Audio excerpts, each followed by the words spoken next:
আমি কথা শুরু করার আগেই বলেছিলাম বক্তৃতা দিতে আসি নাই, আমি সাক্ষী হতে এসেছি।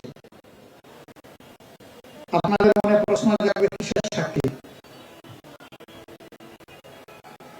বাংলাদেশ সৃষ্টির পর থেকে উত্তরবঙ্গ গরিব নয়, গরিব করে রাখা হয়েছে, সেই বঞ্চনার সাক্ষী হতে এসেছে। সৎ মায়ের সন্তানের মতো উত্তরবঙ্গের সাথে আচরণ করা হয়েছে। উত্তরবঙ্গ আমাদের কলিজার অংশ। এই উত্তরবঙ্গ বাংলাদেশকে খাদ্য এবং পুষ্টি সরবরাহ করে, আর সেই উত্তরবঙ্গকে পিছিয়ে রাখা হয়েছে ইচ্ছা করে। আমি তার সাক্ষী হতে এসেছি। উত্তরবঙ্গ থেকে আগামীতে আমরা আর কোন বেকারের মুখ দেখতে চাই না। আমরা সকলের হাতে মর্যাদার কাজ তুলে দিতে চাই।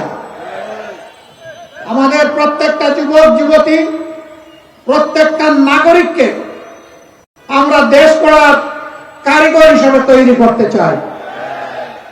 গোটা উত্তরবঙ্গকে কৃষিভিত্তিক শিল্পের রাজধানী বানাতে চাই।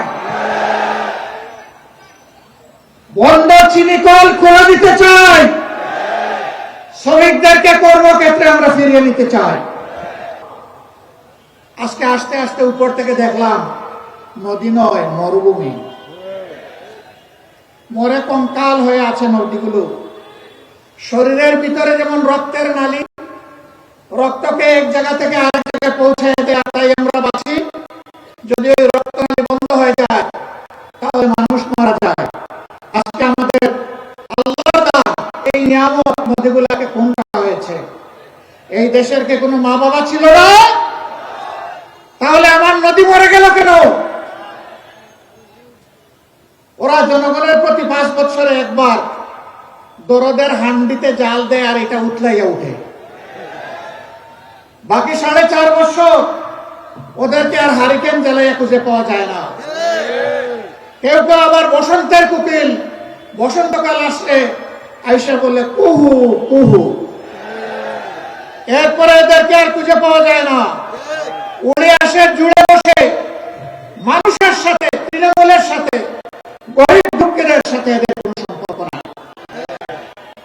আমরা এই রাজনীতিকে ঘৃণা করি। আমরা ছিলাম, আমরা আছি, আমরা থাকবো ইনশাআল্লাহ। দেশবাসীকে ফেলে চরম দুঃখ বিপদের সময়ও কোথাও আমরা যাইনি। আগামীতে প্রিয় দেশবাসী, আপনাদেরকে ফেলে আমরা যাব না। জীবনের মরণে একসাথে লড়াই করব ইনশাআল্লাহ। প্রিয় বাংলাদেশকে গর্বের বাংলাদেশ হিসাবে আমরা গড়ে তুলব। আপনারা দোয়া করবেন।